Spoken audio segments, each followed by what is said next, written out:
Welcome to answer your question. Di answer your question saat ini kita akan sambil tanda tangan buku terbaru saya, The Trading Alchemist. Ini udah sold out dalam 2 jam aja. Jadi thank you yang sudah membelinya. Pertanyaan pertama dari Yihan Vandres. Halo Mas Tama, izin bertanya, gimana cara membaca news yang keluarnya bebarengan di jam yang sama, tapi hasilnya yang keluar itu berbeda? Oke, pertama kita harus tahu cara membaca news. Kita lihat, biasanya saya masuk ke forexfactory.com. Kemudian setelah itu kita bisa lihat contoh hari Jumat tanggal 10 ada namanya NFP atau biasanya orang bilang non-farm payroll atau aslinya non-farm employment change. Bulan kemarin, bulan kemarin 504, bulan ini diprediksi.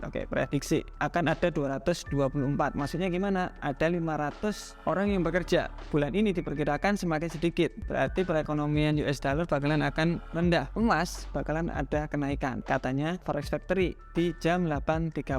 Jadi gitu cara lihatnya. Lihatnya kalian bisa cek greater. Kalau lebih great atau lebih gede itu berarti baik untuk currency-nya. US dollar naik, gold bakalan turun, kebalikannya. Tapi kalau kalian lihat actualnya atau hasil yang keluar sebenarnya tidak sama dengan prediksinya atau agak lumayan jauh daripada prediksinya. Terus ini bagaimana ini? Ingat, kita tidak bisa memprediksi 100% market. Kita tidak bisa memprediksi. Tapi untuk news di sini baiknya, contoh ini belum ada ya. Perkiraannya US dollar bakalan ada penurunan, gold ada kenaikan. Berarti kalau saya ada sell posisi, berarti saya harus hati-hati nih. Ketika saya ada buy posisi, mungkin saya biarin aja lah karena newsnya kelihatannya sesuai dengan prediksi saya. Jadi kayak gitu. Bukan untuk kita, sekarang entry. Itu sebenarnya bisa, tetapi kurang baik.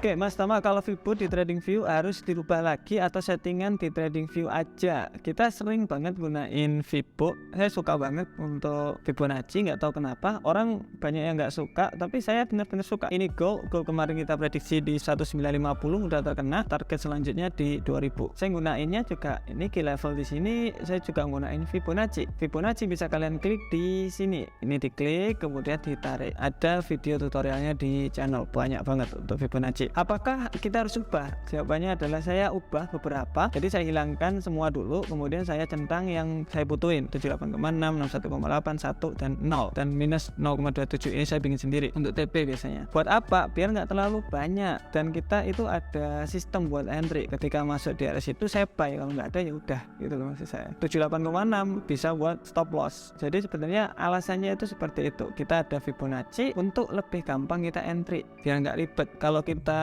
mau entry aja bingung atau nggak ada SOP-nya, ya gimana kita mau trading? Dari meme komik, Mas Tama tolong dijawab. Siap, saya akan jawab.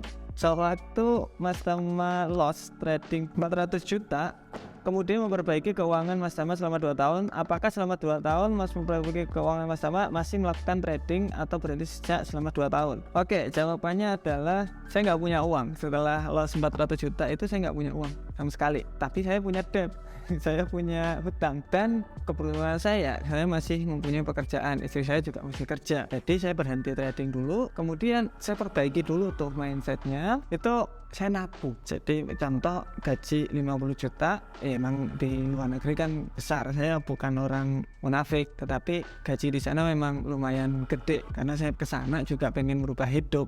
Jadi kalau saya gajinya sama kayak di Indonesia, ya ngapain saya keluar kan gitu kan. Itu kita potong kalau nggak salah 30% atau 40% buat bayar hutang, 10% buat trading. Ini bukan trading langsung kita trading kan karena masih kecil. Itu kita tabung dulu, kita taruh, kemudian sisanya kita buat hidup di sana. Jadi belum ada buat saving.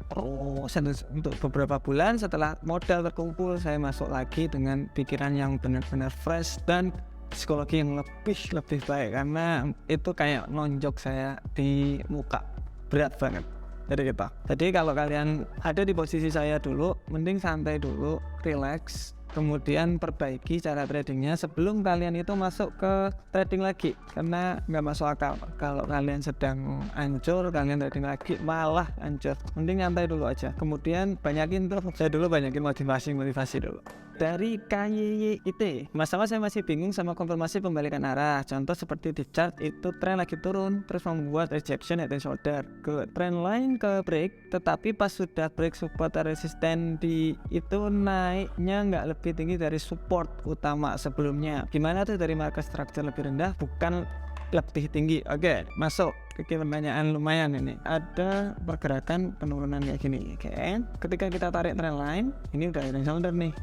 Nah, ketika kita tarik trend line, ini udah head and shoulder. Mantap. Biasanya ketika head and shoulder itu kalau kalian tarik, itu sudah break area trend line. Jadi ada dua konfirmasi, dia berbalik arah. Tetapi di sini yang ditekankan area di sini itu belum ke break. Berarti ini gimana nih dari market structure-nya? Apakah ini sudah berbalik atau belum? Itu pertanyaannya. Jawabannya adalah ini kemungkinan sudah berbalik. Karena trend line ini adalah awal mula pembalikan trend awal. Jadi contoh awal mula itu break area trend line. Ketika dia break benar-benar break area support yang di sini, berarti ini konfirmasi dia break. Jadi terkadang kalau kita udah break area trend line di tes, kita buy posisi, itu namanya early entry atau kita entry duluan. Makanya kita dapat stop loss kecil tapi lumayan gede. Tapi ketika kita sudah tahu dia break, kemudian kita entry ketika di sini, ini namanya konfirmasi entry karena udah oke, ini udah bagus nih, udah break area trend line, support resisten yang di sini sudah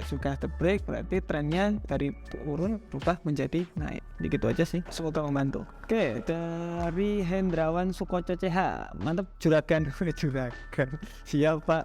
Cara trading dari Anda memberikan sudut pandang lain tentang trading. Kasih kisi-kisi dong cara Anda trading dari minus 400 ribu sampai ke tahap ini sampai profit balik plus. Aku selalu compounding interest tapi gagal lagi kalau udah profit banyak tanpa WD karena saya compounding. Oke, good. Jadi gini aja, ketika kita itu dapat profit ya, contoh kita dapat kecil-kecilan aja 1 juta, kita dapat 1 juta profit. Kalau di layar itu kayak nggak ada artinya. Tapi kalau kalian berpikiran oke, 1 juta ini kalian lihat atau ditaruh di meja gitu ya. Contoh 1 juta kalian taruh di meja gitu. Kalian bakal apain uang 1 juta itu? Pasti kalian ambil. Kalau di layar kayak cuma angka doang. Maka dari itu saya biasanya 1 minggu sekali atau 1 bulan sekali, tergantung akun mana yang saya withdraw, itu saya withdraw separuh biasanya. Contoh untungnya 10 juta, contoh aja, gak usah gede-gede. Berarti 5 juta saya ambil, 5 juta saya biarin, saya gulung lagi atau saya kompon lagi terus menerus. Tapi tetap harus ada yang saya ambil, karena pengambilan withdrawal itu sebenarnya baik untuk psikologi. Karena kita bisa berpikiran oke, saya profit kok. Karena kalau kita compounding terus putar-putar resikonya tinggi, adrenalin kita itu kencang terus. Kalau kita udah withdraw, kita kan resikonya turun lagi tuh, bisa nyantai lagi. Sebenarnya gitu sih untuk psikologinya. Dari Pak Agung Prasetyo, Bang boleh jelaskan arti gap grafik Bang?